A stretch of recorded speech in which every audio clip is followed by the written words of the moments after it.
Rob and Slim Show. Hey, it's Bob Phillips. How are you guys? Hey, Bob. How you? We're good. How you doing?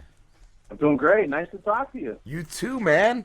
It's great to connect. I was checking out some of your stand-up last night, and Slim was earlier when I got here. It's amazing, dude. Well, thank you. I appreciate that. I was listening to the show with your last guest, Michael James. And well, first of all, I got to tell you, I've only got like 3% on my cell battery, so we're going to have to make this quick. That's a joke, guys. Stay with me. Oh, we thought you were serious. We were like, damn. What are we gonna do? Yeah, We don't have any content.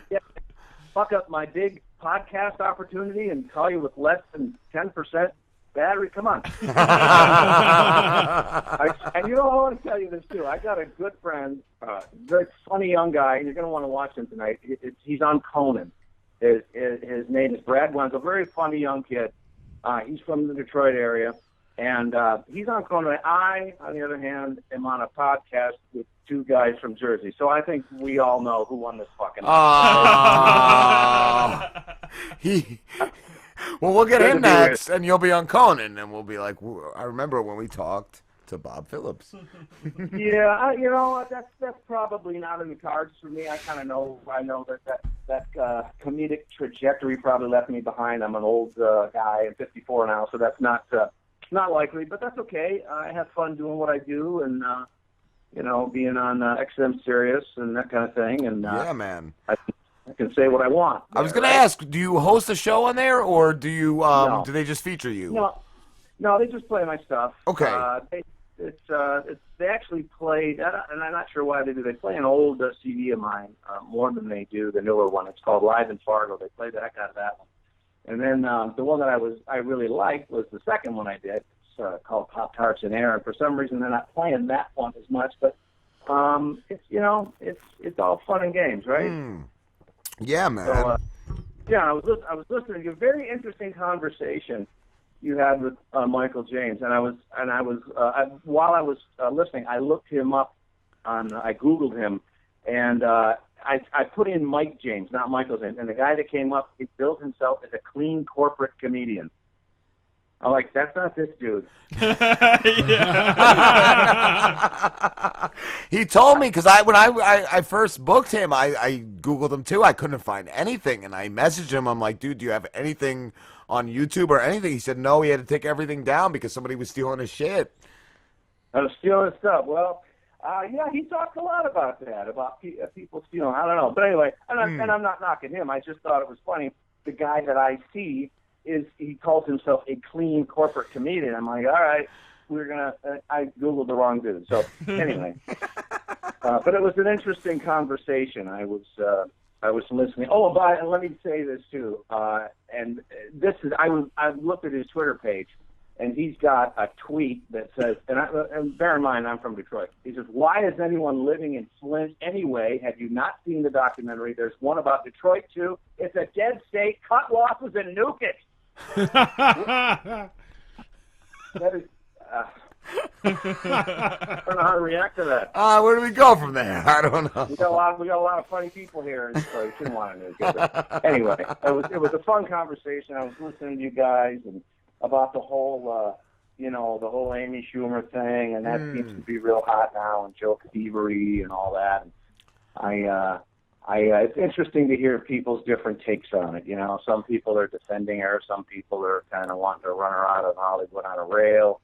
Some of the shit was the like the sexual position stuff that was from like Urban Dictionary that Patrice didn't even make up. Like,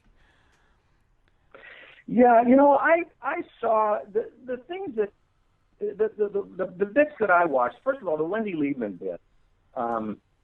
Yeah, I mean, that's an older bit of hers. That's probably like 20 years old. And she actually came out and said, hey, she did one of my best bits, right? And I thought, well, it's a cute joke, but let's be honest, it's not the most original joke, and it's not the most. I would bet right now there are 12 working female comics who have done a variation of that joke who didn't steal it from anybody. That's what I was gonna say. A lot of stuff is just similar thoughts. Was that the sweater joke, or where she was talking about how girls should dress up their boyfriends to look bad so other girls don't like them? No, yeah, she did that, and then they were comparing that to that a point in the movie where she was referring to her sister's husband, right, was looking like a dork in the sweater, and so I didn't necessarily get that connection either. I mean, there's so many. They're kind. I don't mean to say they weren't good jokes, but they're not. They're not hugely cutting edge things. They're not something that people would automatically go, that's the only time that's ever been said or thought of. And Yeah. I think there's a lot being made of it, and I don't know where I stand on it. But the examples I saw, I was kind of like, whatever. I wasn't feeling the hatred toward her. I kind of defended her. Bob, how long have you been doing comedy for, dude? Forever. I've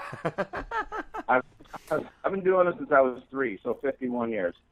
Nice. Now, for getting paid for it, just like 13 years. Oh wow! Wow. Yeah. And I saw you have a lot of dates. A lot of dates in Michigan. Do you tour nationwide? I do. At the moment, I got a lot of Michigan dates because I've got some things going on at home that are keeping me close to home. Okay. But I go wherever they tell me. And the weird thing is, this is the time of year when I'm supposed to be in Fargo, North Dakota. And I know that sounds weird, but one of my favorite clubs is there's a little place called Courtney's, and I recorded my first CD there, and it's been sort of a tradition to go there in January. Okay. And I couldn't take that gig this year because, like I said, I got some issues that I got to stay a little closer to home for until the next couple of months. So yeah, I'm kind of missing that. Well, when I fucking found you and I watched some of your stuff, I'm like, I was mad that I never heard of you before. You're amazing, dude. The smoking in the 70s with the little triangle window, that had me dying, man. What was that window? Why? Well, I'm glad, man. Thank you. I appreciate that. It's one of my favorite bits to tell because it's all true. I mean, growing up in the 70s, your parents did smoke in the car, and they didn't even roll the windows down. They had you in pictures with ashes falling on you. Exactly. And this, like I said, this is the era I refer to as when ashtrays were furniture. Slim hadn't even known about that. I'm like, dude, Yeah, they were like, they were a part of your furniture. Yeah, I think my parents still have one of the big stone ones. We got one of those fancy bronze ones. Yeah, that's right. Pete has one too on a stand. Yup. And we had a triple decker. I'm not kidding you. We had 3 levels. You could empty out if one level got full, you emptied it, and you had another one there. And these were for parties. These were for the this is for the days of the highballs and the tiki parties in the backyard. Yeah, yup. And I love how you said it. And that's the name of your album. All I wanted was Pop-Tarts and air as a kid. That's all. I didn't have a lot of fancy needs. That's all I needed. Well, again, like I said, that's all true. I grew up in a family, Irish Catholic family. We had 8 kids, and my mother actually, she was a wonderful woman, loving, beautiful mother. But she had 8 kids, but she'd buy a box of 6 Pop-Tarts. What the hell, lady? Dude, I buy, what's the 12-pack? I think it's a 12-pack now, and I have 2 kids, and it's not even enough for like 3 days. Exactly. They're like, Daddy, we're done with the Pop-Tarts. I'm like, dude, I just bought that 2 days ago. Like, come on. Well, see, in your case, your kids at least got 1 each or 2 each. We'd be like drawing lots, upstairs on grocery day. And if you missed out, you had to wait another week or 2 weeks, and that was just the way it is. And so, it's. I think the best jokes are the ones that come from your real life. Yeah, I agree. And nobody could duplicate that because it's your moment. No, and you're exactly right. And you guys, I forget which one of you was talking about Andy Kauffman in your last segment. That was me. But that's Rob. That was such a was that Rob? Yes. Okay. So the perfect example of how originality guarantees that you won't be stolen from. Right? Exactly. Yeah, nobody wants to because it's just so different. Oh yeah, and I mean the guy who's the guy just had such balls. I mean, this is an era that I mean, now it'd be like, okay, he's a weird guy, like this guy's a weird guy, and those other 4 guys are weird. He was the only thing going back then. Yes, right. He was the only in that one. vein. And to have the balls to pull that off, and to just to do that theater of the absurd. He is he's one of my favorites. I love. Yeah, I agree. And then to get on national TV on 3 different levels. He was on Letterman. He was on wrestling. He was on Taxi. I mean, he was as much of a success as you could be, man. Yeah, and to see him, I mean, Man in the Moon. I love the movie, but they're always going to take liberties with someone's actual life. But I like to think that they were accurate about how he tried to get out, ultimately got out of his contract with Taxi. He just became a complete asshole via Tony Clifton. Yes. I forgot about Tony Clifton. That was amazing. What joy just to create a whole other character who was supposed to be a real guy and to show up and to create such havoc that they have to fire him. Yeah. And I don't know anybody who's done anything like that. Just to to want to get out of that contract is like just complete balls right there. You're making millions of dollars. You're the darling of television in Hollywood, and you can't stand yourself for it. Yeah. Oh, man. We need another Andy Kaufman. Yes. I thought we had him with Sacha Baron Cohen, but he got too big. And it's kind of like he can't do it anymore either because everybody knows him. I'm glad you're a Sacha fan. My brother and I are big fans of his. Just the outrageousness and the. I love Borat. I loved Bruno, and a couple of my buddies are like, I can't. Why? It's too gay, and I'm like, dude, it's not gay enough. It's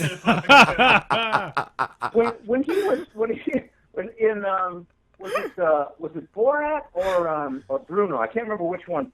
He was actually in a Hamas camp and was insulting them, calling them hummus. That was Borat. I'm sorry, Bruno. And that was one of the biggest, like, the heads of ISIS or Al Qaeda. That guy I've heard is no joke. Like he was a high-ranking leader in Hamas. Yeah. A recognized terror group, and he's in there fucking with him. Yeah. Yes. It's amazing. I couldn't believe that. Somebody told me that. Yeah, like he's lucky he got out of there alive. Like. I even liked what was the Dictator? That was funny. I didn't watch it. I wanted to. I never got around to seeing The Dictator. Less improv, more scripting, but still improv, and a really hilarious premise. I mean, the guy, a Gaddafi kind of guy comes to New York, right? And the culture clash and everything, but he doesn't spare anything. He doesn't sanitize it. It's just as brutally awful and embarrassing as the other one. So they tie him up. You can still be a fan. What? So how are you guys doing with your podcast here? You're gaining listeners, I know. We are, dude. Yes, we got not too long ago, maybe 2 or 3 months now, on a radio station, internet radio station, IPM, and they have 50+ shows, and we've been in their top 10 pretty much nonstop ever since. That's fantastic. Thank you, dude. That's fantastic. I went back and of course I had to listen to some and get the flavor. And you guys have a real easy way about you, and you're very guest friendly. I like that. Thank you. Thank you. Yeah. We've had a couple guests scared to call us too, and they've ended up having a great time. Oh yeah. Well, who would be scared to call you? If you hear the beginning of the show, it's yeah. Okay. It's a little. It can be a little harsh, but and some of the subjects we touch on. Was Amy Schumer scared to call you guys? And we don't anymore as much, but we used to fuck with a lot of guests because we used to go through a service to get us guests, and if they weren't up to our par, we would just tear them apart. Oh, a lot of people peddling shit. Just shit peddlers, bro. Like, I have a book on penguins. And Yeah. I got to make a half hour out of this, so there's going to be a lot of flipper jokes. That's kind of a thing. It's been going on a while. It's one of the things that I love comedy. I love performing comedy. I'm a fan of comedy. I love comedians, and I try not to. I don't want to talk about anybody's thing, but there is a trend that I don't like in clubs where they're spending like 10 minutes just selling their merch instead of telling jokes, and it's like, wow. maybe, just put that out after the show. And, just be great on stage, and then people are going to come at you afterwards, for stuff. Yeah. I mean, I have to mention it. You have to mention that you have a CD or that you have a download or something because you want people to buy your stuff. But I'd like to see, a little less pumping the merch and a little more just be funny, Yeah.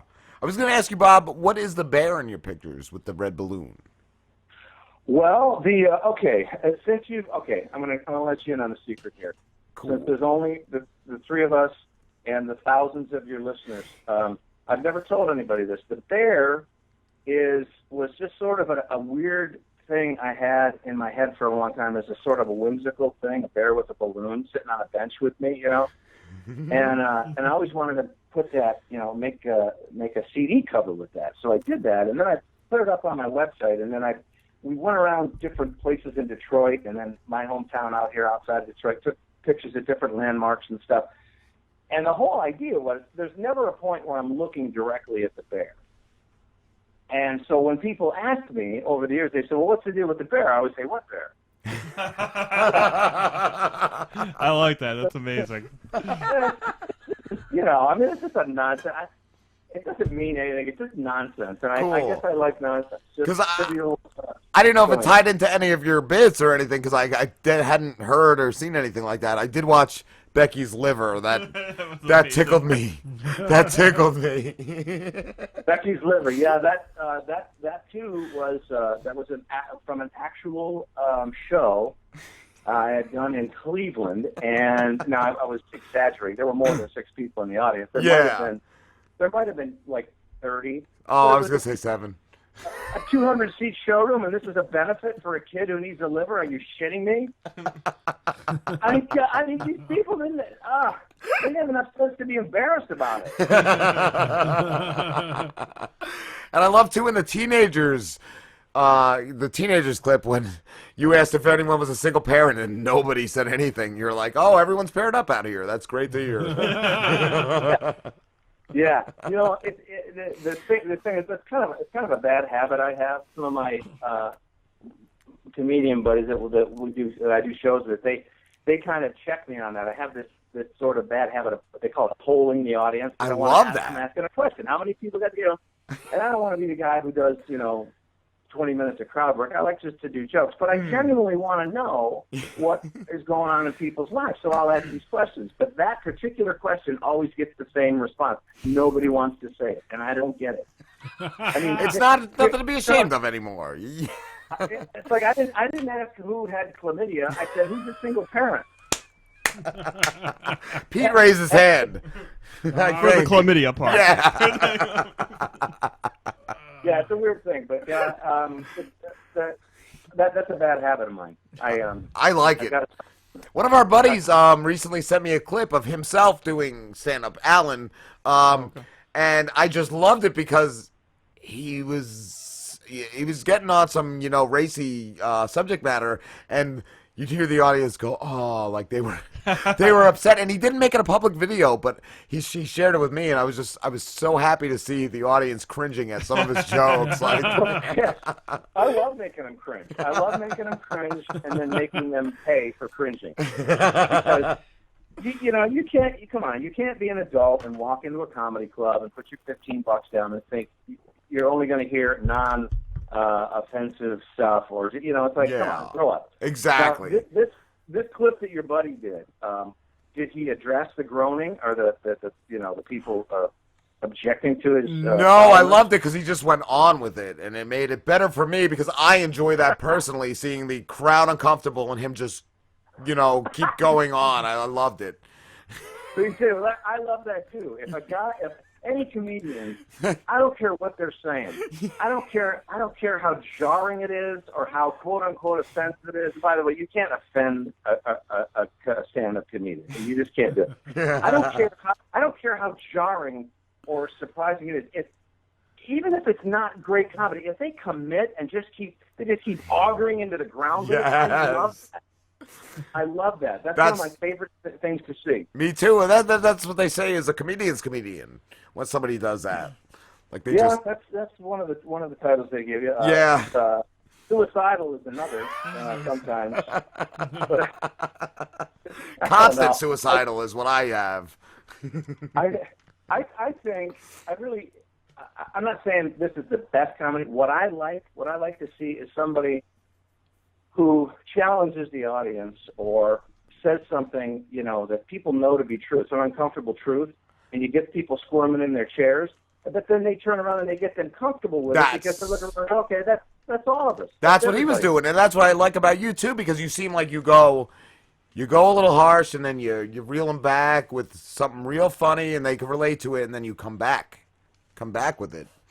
Are you talking about what I'm doing? Well, you and Alan, actually, that's the way he, that thinking of his set, that's what he did, too. And okay, yeah, that's a talent. I have not seen his stuff, but that's kind of my natural style, too. I like to throw out something that might be a little unnerving, and then, reel them back in, and, you do it with a wink, and they'll forgive you, Yeah. But I did. This was 2 weeks ago. We had these shows up in it's just a little town called Holly, Michigan, and it's a great little comedy club up there. It's a basement club, stone walls, low ceilings, sold out every show. But the owner told me like 5 minutes before the show, she says, "We have 50 people here from a birthday party, and they're all 70 and up. Can you keep it clean?" And I said, I'll do my best, but you want me to do an hour? There's no way I can do an hour. I can do 20 minutes clean. So the solution to that was just to kind of know that here comes the dirt, and I would stop and say, okay, cover your ears or something. So it became less offensive, but it was really awkward. It was just, it was hard. It was hard to get a rhythm, because I had the jury in the back of the room of 70-year-olds, pronouncing judgment. You should have just kept repeating the same 20 minutes. They would have never noticed.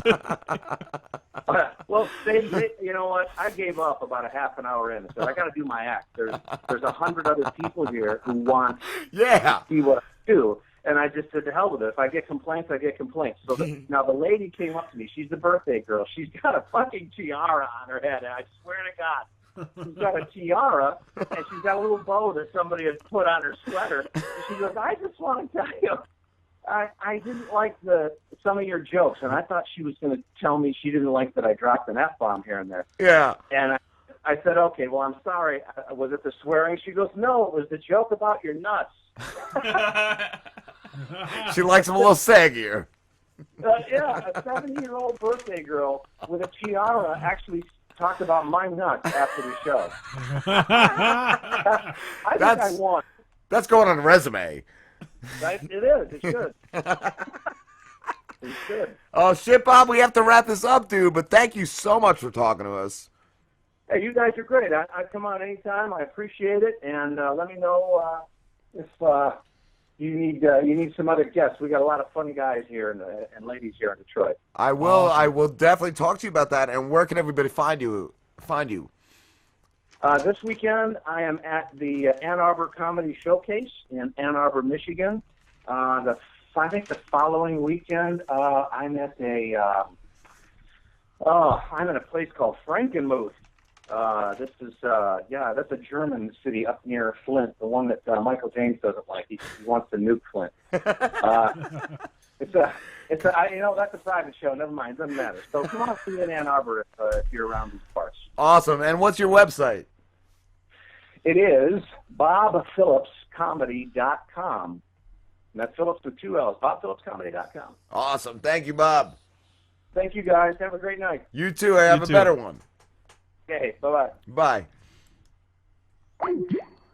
All right, guys, we're going on break. Back with the second coming of The second coming of the Messiah. Messiah, Second motherfuckers, coming. and you better call because we need help.